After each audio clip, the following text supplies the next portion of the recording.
Soyez les bienvenus sur BFM Marseille-Provence. C'est l'heure de votre émission politique Marseille Politique. Comme chaque jeudi, nous recevons aujourd'hui Martine Vassal. Bonjour, vous êtes Bonsoir. la présidente. Bonsoir, vous êtes la présidente du département et de la métropole. Chaque jeudi, à mes côtés, Guilhem Ricavi. Bonjour, Oui, directeur bonjour. des rédactions de la Provence. Au sommaire de cette émission politique, on va commencer par parler de l'inauguration du cours Lieutot. Martine Vassal qui y était aujourd'hui. Ensuite, on évoquera l'avenir de la métropole. Quel avenir, quelles réformes, les réformes qui sont en cours, notamment après la venue, les 2 visites d'Emmanuel Macron, 2 visites en un mois et demi. Ensuite, le face-à-face avec Georges Cristiani, face-à-face entre Martine Vassal et Georges Cristiani, qui est le président de l'Union des maires des Bouches-du-Rhône. Et enfin, on terminera avec les Provençaux qui ont posé leurs questions à Martine Vassal. On est allé à leur rencontre dans la rue, leur tendre le micro et leur demander ce qu'ils voulaient demander à la présidente de la métropole. Bonsoir Marseille, Marseille Politique, c'est parti.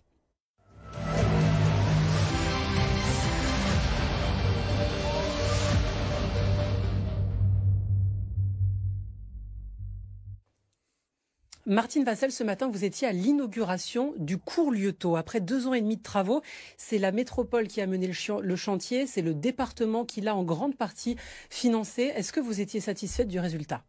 Bien oui, parce que c'était avant une autoroute urbaine avec énormément de voitures, pas de place pour les piétons. Là, on a de la place, on a les trottoirs élargis, on a une piste cyclable, on a également des arbres, plus de 130 arbres qui ont été plantés et qui poussent bien. Et puis surtout des façades qui ont été refaites. Donc on revit sur ce Lieutot entre le boulevard Baille et la Canebière.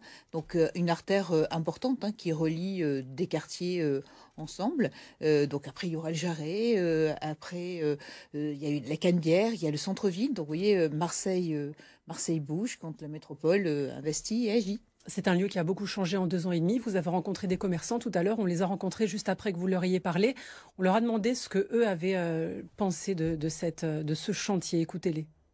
Ça rajeunit l'image du centre-ville. Maintenant, si on doit parler commerce et business, ça a eu plutôt un impact négatif, nous, sur notre activité. À l'heure actuelle, on peut carrément plus se garer, quoi. La piste cyclable est en plein milieu du trottoir, on a failli se faire couper en 2 pas mal de fois. Mais oui, elles sont empruntées notamment par les trottinettes. C'était très sale, c'était pas adapté du tout pour la qualité de mon travail, pour mes jolies robes. Donc, et c'est vrai que quand ça a été refait, je me suis dit, oui, là, on peut s'installer, c'est très joli. Et effectivement, c'est le retour qu'on a de nos clients. Alors Benoît Payan, le maire de Marseille, devait venir ce matin. Finalement, il n'est pas venu. Excusez-moi, une question qu'on voulait vous poser. Est-ce que ça va mieux, vos relations avec le maire ? On se rappelle l'échange un peu tendu, notamment durant la grève des éboueurs. Oui, ça va très bien avec Benoît Payan. Ce matin, il était largement représenté. Donc, il y avait à la fois les maires de secteur, les élus locaux, il y avait Madame Gassion qui le représentait, la responsable des commerçants aussi. Donc, il y avait du monde ce matin sur le cours Lieutot, donc ça fait plaisir. Et je suis sûre que tout le monde a été ravi. En tout cas, c'est le message qui a été lu par Madame Gassion, disant que c'était parfait d'avoir ce type d'artère dans la 2e ville de France. Je reviens sur les relations avec le maire actuel, Benoît Payan, qui n'est pas du même bord politique que vous, Martine Vassal. Il y avait des relations en place avec la municipalité précédente, avec l'équipe de Jean-Claude Gaudin. Il saluait d'ailleurs l'aide du département que vous pouvez lui apporter. Aujourd'hui, on est dans la même démarche, les mêmes relations entre le département, la métropole et la ville. Il y a cette même volonté partagée d'aller de l'avant, de redessiner le centre-ville. Je reprends votre formule. Oui, parce que vous savez, la métropole, c'est 92 communes et le département, c'est 119 communes. Et j'ai l'honneur de présider le département depuis 2015 et je n'ai eu de cesse, et la métropole depuis 2018, et je n'ai eu de cesse de parler avec tous les maires. Tous les maires ne sont pas de ma tendance politique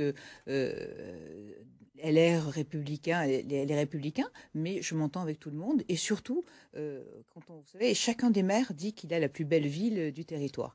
Donc, je suis à leur côté pour leur permettre de réaliser leurs projets, parce que malheureusement, aujourd'hui, leur situation financière ne leur permet pas de faire les projets pour lesquels ils ont été élus.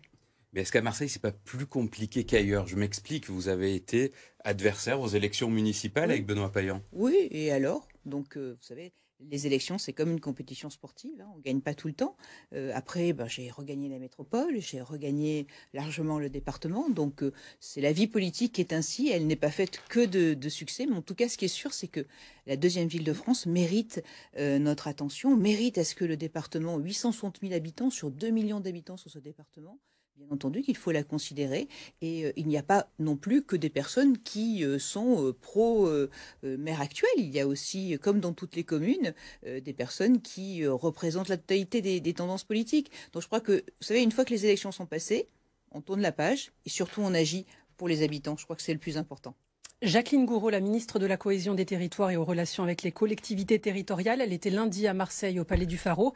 À l'issue d'une réunion de près de 3 heures avec les maires des Bouches-du-Rhône, elle a proposé la suppression des conseils de territoire. On va vous demander dans un instant ce que vous en pensez. D'abord, Guilhem, ça représente quoi? Qu'est-ce que ça voudrait dire? Effectivement, ces conseils de territoire, c'est abstrait aujourd'hui pour beaucoup de gens, mais c'est ce qui a initié en fait la métropole d'Aix-Marseille. Il faut se rappeler que les lois Chevènement qui mettaient en place les intercommunalités, il y a quasiment 20 ans et un peu plus de 20 ans aujourd'hui, avait créé notamment ici une communauté de communes qui s'appelait Marseille-Provence Métropole. Et il y avait comme cela 6 établissements du même type, du côté d'Aubagne, il y en avait une à Aix. Et donc ces 6 intercommunalités ont été intégrées en quelque sorte en 2016 lors de la création de la métropole.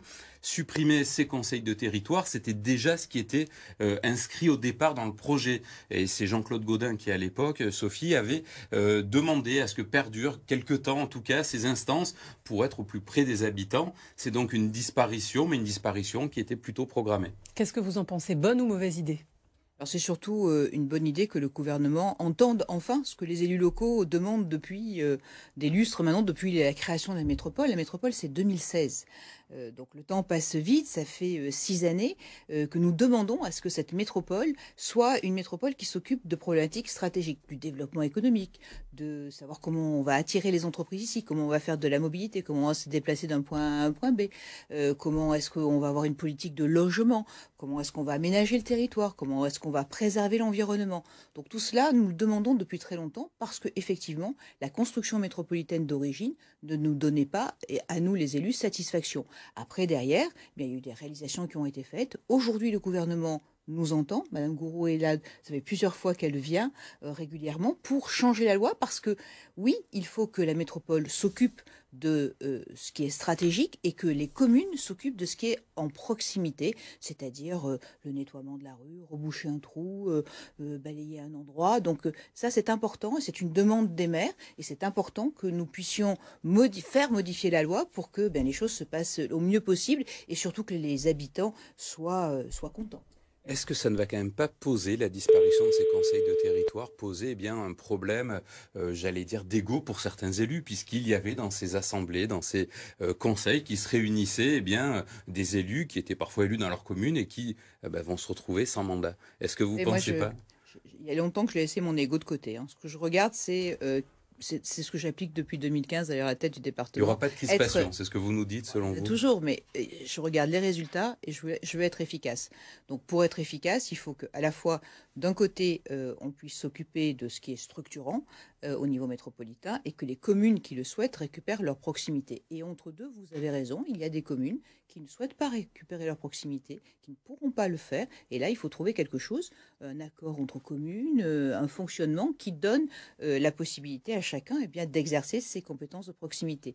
Vous savez, c'est un débat qui est très compliqué. Ça fait peur aux personnes, à vos auditeurs, à vos lecteurs.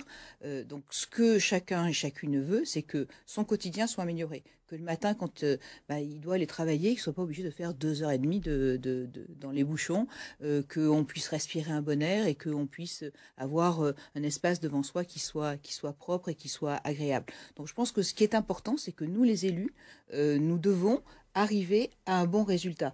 Nous avons montré l'utilité des élus locaux durant la crise du Covid.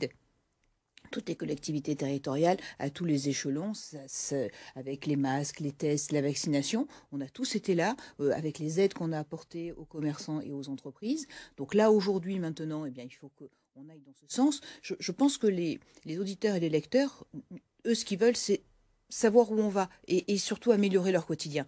Et franchement, le fait de savoir qui fait quoi, ça les intéresse pas beaucoup. Mais en tout cas, nous, ce qu'on veut, c'est que le gouvernement se penche sur Marseille, soit au chevet de Marseille. Et vous savez, je vais peut-être vous faire une confidence, ça allègera un peu le département qui a été beaucoup au chevet de Marseille depuis 2015. Justement, on va parler de ce transfert des compétences, de cette réforme de la métropole, avec un maire des Bouches-du-Rhône. C'est l'heure du face-à-face.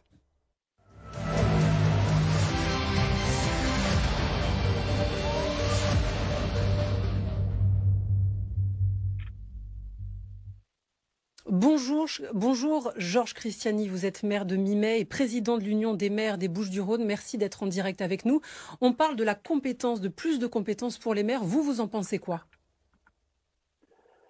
Je pense que votre émission, c'est pas un face-à-face avec Madame la présidente du conseil départemental de la métropole, mais c'est un côte à côte. Et nous sommes côte à côte depuis maintenant 5 ans et nous essayons de dire au gouvernement qu'il faut absolument changer les choses. Donc je suis tout à fait ravi que le gouvernement enfin et que le président de la République enfin veuille bien se consacrer à la Provence, à Marseille et à la métropole. Georges Christiani, quelles compétences, selon vous, il faudrait transférer aux communes? Toutes les compétences de proximité, telles que la voirie, bien entendu, c'est le sang qui coule dans les veines des communes. La voirie, les chemins communaux, ça c'est aux conseils municipaux à le décider. Et pour les communes qui ne le peuvent pas, elles peuvent fort bien le demander à la métropole qui le fera et qui exercera cette compétence pour les communes qui ne le peuvent pas ou qui ne le veulent pas. Ça, c'est une première des choses et une première compétence à laquelle nous tenons particulièrement.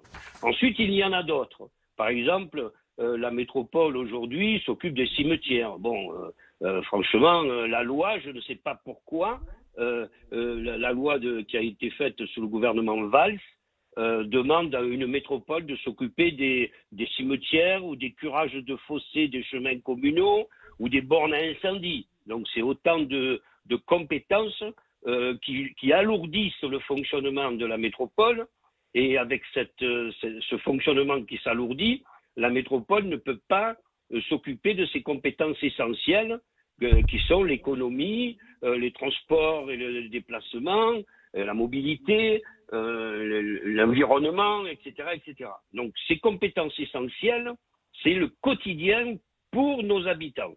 Et le fait de les récupérer, ou de ne pas les laisser partir, comme la voirie par exemple, c'est éviter que la métropole soit engluée dans le quotidien des Provençaux, alors qu'elle doit prévoir l'avenir de notre territoire. Martine Vassal, vous en pensez quoi? Est-ce que vraiment, lorsque c'est géré par la métropole, on l'a vu notamment avec la grève des éboueurs, il y a trop de travail à la métropole et c'est moins bien géré que si ça avait été géré par les villes? C'est complètement différent. Ce qu'on a fait à la construction métropolitaine, on a pris les 6 territoires et on les a additionnés. Chacun des 6 territoires avait une histoire différente et des compétences différentes. Lorsque vous avez sur un territoire aussi vaste que le nôtre, puisque c'est la métropole la plus grande de France, vous devez réparer devant la sortie de votre garage un potelet, effectivement la réactivité est beaucoup moins importante que si c'est le maire de la commune qui le fait. Pareil pour savoir qui doit nettoyer la rue où habite Monsieur Récavy. Donc là, c'est important aussi que ce soit la commune qui le décide. Donc c'est plus une problématique de rapidité de décision et de connaissance du terrain qui détermine les compétences de proximité. Les cimetières sont effectivement quelque chose de bizarre parce que oui, c'est vrai que la commune, et ce n'est pas tous les cimetières que la métropole avait récupérés. Parce que la difficulté est là, c'est que comme les 6 territoires avaient des compétences différentes, la métropole n'a pas récupéré la même chose sur tout le territoire. Donc c'est pour ça que c'est très compliqué. Donc il faut qu'effectivement, ce qui est au plus près de la commune, au plus près de l'habitant, ce soit la commune qui le gère pour aller très vite. Et puis derrière, après, le reste vient en métropole. Ou alors les communes peuvent se mettre ensemble pour gérer une compétence commune. Georges Christiani, pour vous, il n'y a rien à reprocher à la métropole? Non, la métropole, elle est obligée d'appliquer la loi. Que ce soit Martine Vassal ou que ce soit Jean-Claude Gaudin, ils sont obligés d'appliquer la loi. C'est la loi qui est mal faite. La responsabilité n'appartient pas à la présidente ou à qui que ce soit, ou aux élus, ou aux fonctionnaires métropolitains qui sont particulièrement compétents. Non, Le problème, c'est un tout petit article dans une loi idiote qui a été faite en 2014, qui s'est appliquée en 2016 et qui fait qu'aujourd'hui, on est dans une situation complètement idiote où on veut moins de contraintes, plus de souplesse, davantage de proximité avec les habitants. En fait, ce qu'il faut, c'est des circuits courts avec les habitants. C'est ce que nous essayons de dire de plus en plus. Mais on ne peut pas reprocher aux dirigeants ou aux exécutants, c'est-à-dire ou à la présidente ou aux fonctionnaires, de mal gérer. C'est pas ça. C'est une loi qui est mal faite. Donc, au lieu de nous infantiliser depuis des années, maintenant, il faut qu'on change ce dispositif et cette loi. Une fois qu'elle sera évacuée de toute cette mauvaise graisse qui l'empêche de prévoir l'avenir de nos générations, à ce moment-là, la métropole fonctionnera. Mais c'est vrai qu'il y a, nous, on est dans la préparation, avec Madame la Présidente, la préparation des générations futures. Et c'est vrai que Monsieur le Président est plutôt dans la prochaine élection. Donc, je suis ravi qu'en ce moment, on profite de ça pour qu'enfin la métropole puisse travailler pour l'avenir des 92 communes et de la Provence. Justement, on voit à l'image, regardez le président de la République, Emmanuel Macron, il est venu 2 fois à Marseille en 1 mois et demi. Qu'est-ce que ça révèle, Guilhem, cette venue?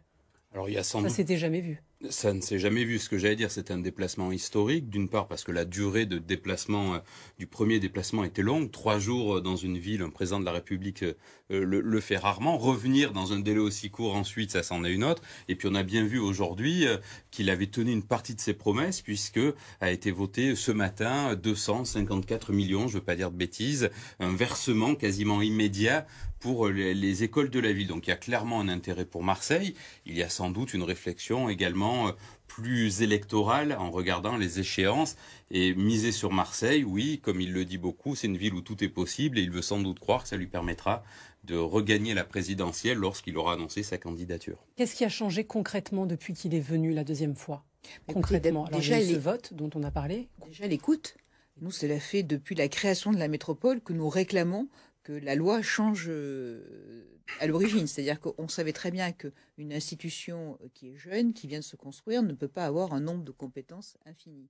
Donc, nous demandons cela depuis 2016, depuis la création. Donc ça, on peut reprendre. Là, aujourd'hui, on a eu un président de la République, un gouvernement qui a accepté de changer des choses. Mais écoutez, tant mieux, ça commence, puisque, comme vous le disiez ce matin, ça y est, dans le plan Grand Marseille, une partie des budgets ont été débloqués. Tant mieux, moi qui suis marseillaise, très attachée aussi à l'école de la République, je pense que c'est une bonne chose. Il y avait urgence sur ce dossier-là, et donc derrière, les choses vont suivre. Je crois que le plan, c'est 1,5 milliard.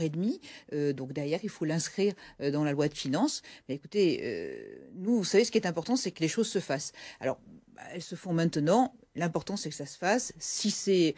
Même si c'est tard, c'est pas grave. L'important, c'est d'arriver au bon résultat. Est-ce que vous pensez, Martine Vassal, que les annonces, l'intérêt porté par Emmanuel Macron à la métropole et à Marseille va faire changer les esprits parfois, puisqu'il y a des sceptiques quand on parle de métropole. Je pense à certaines communes du Pays d'Aix ou peut-être dans le nord des Bouches-du-Rhône. Est-ce que vous pensez que cette nouvelle dynamique, cette nouvelle approche de la question métropolitaine, la métropole de projet, est-ce que vous pensez que ça peut faire évoluer les mentalités chez certains élus? Je pense que oui, parce que la métropole est l'institution d'avenir. Quand on regarde sur le reste de la France, tout est métropole. Et lorsque la métropole se regroupe, lorsque la métropole fonctionne, la métropole est attractive et la métropole fonctionne bien. Donc, je pense que c'est demain l'outil, et d'ailleurs le gouvernement nous le dit depuis l'origine, en nous disant la métropole, c'est l'outil d'avenir, donc il faut que la métropole fonctionne.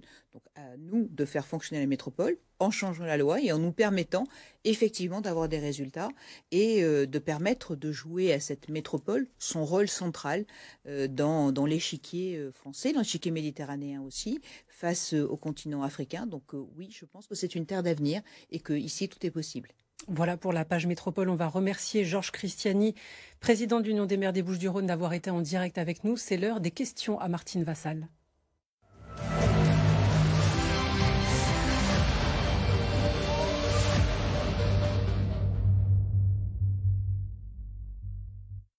Martine Vassal, on est allé dans les rues de toute la métropole à la rencontre des habitants. Leur 92 communes, vous avez Alors, on n'a pas sillonné fait les 92, mais on a essayé de varier un peu. On est allé leur poser des questions, savoir ce qu'ils voulaient vous demander. Regardez, écoutez, la première question, elle concerne les transports, justement, qui fait partie du plan, de ce grand plan. On écoute. Ouais, j'aimerais bien qu'on mette les transports gratuits pour tout le monde et que ce soit en imposition pour tout le monde. Comme ça, il n'y aurait plus de fraude et le transport serait gratuit comme dans de nombreuses villes déjà à l'heure actuelle. Alors, c'est un Marseillais qui demande que les transports soient gratuits. Qu'est-ce que vous lui répondez? Oh, comme j'aimerais que tout soit gratuit. Mais tout a un coût. Donc, à un moment, il faut savoir qui est-ce qui paye. Donc, la difficulté, on a déjà fait cette étude-là et ça serait effectivement. Je crois qu'avant de parler de gratuité, je crois qu'il faut parler de réseau et de maillage du territoire.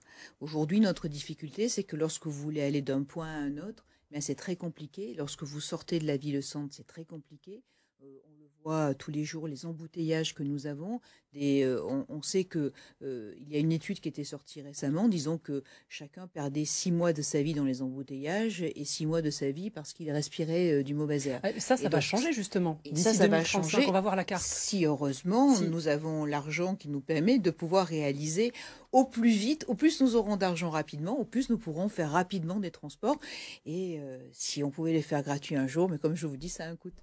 Un plan pour 2035 pour les transports à Marseille pour notamment élargir plusieurs lignes de tramway et de métro, ça va ressembler à quoi? Dites-nous concrètement, ça va aller où? On va regarder justement, on a la carte. On va le regarder sur la carte. Ouais, on va le regarder sur la carte. Regardez à quoi vont ressembler les transports à Marseille dans la métropole d'ici 2035. C'est vraiment à ça que ça va ressembler? Vous confirmez? Je l'espère. Oui. J'aimerais bien que ce soit bien avant 2035. Oui, ça dépend du financement.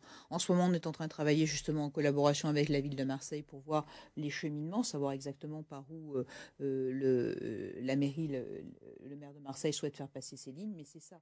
Il faut pouvoir relier l'Est à l'Ouest, le Nord au Sud et que tout le monde puisse circuler et qu'ensuite on puisse aller, quand on habite Marseille, travailler à Salon, travailler à Aix, travailler à La Ciotat, sans être obligé de prendre sa voiture. Aujourd'hui, c'est la difficulté. Aller à l'aéroport en un temps record. Nous avons un aéroport international avec un aéroport low cost. Pour se rendre à l'aéroport, quand vous partez de n'importe où du territoire, il faut 1h30. C'est pas normal, c'est un frein. Donc il faut arriver à pouvoir utilisé des moyens qui puissent nous permettre de nous déplacer rapidement et Comment vous expliquez, Martine Vassal, qu'ici à Marseille, on ait mis autant de temps en fait sur ces questions de transport quand on regarde d'autres grandes villes en France, Lyon, Paris, Bordeaux, ces questions de déplacement urbain, de transport, elles sont réglées pour la plupart du temps. Comment vous expliquez qu'ici, on a mis plus de temps et que ça n'a pas été une priorité pendant des décennies? Alors, je suis pas sûre que ce soit... Enfin, pendant des décennies, effectivement, ça n'a pas été une priorité puisqu'on était sur le tout-voiture. Avant, il y avait le tramway ici, sur notre ville à Marseille. Et dans les années 60, ça a été la politique du tout-voiture. On a levé toutes les rails de tramway, ce qui n'a pas été le cas ailleurs dans d'autres communes. Et on est passé sur le tour-voiture. On avait même des autoroutes qui arrivaient en centre-ville directement. Donc c'était quand même extrêmement agressif au niveau de la voiture. Donc oui, il y a des plans qui ont été faits à partir des années 2000. On a eu l'allongement des lignes de métro, on a eu la création de tramways, ça n'existait pas auparavant le tramway. Donc on a inversé la vapeur à partir de 2000.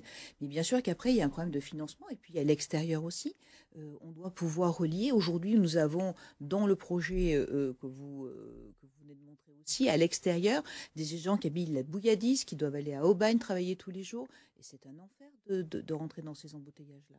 Donc oui, il faut que ce système de transport se développe. Nous avons travaillé depuis 2015 avec le gouvernement, avec l'État, avec le préfet, pour pouvoir faire des voies réservées sur l'autoroute. On a mis des bus à double étage pour aller plus vite de Marseille à Aix, notamment pour les étudiants.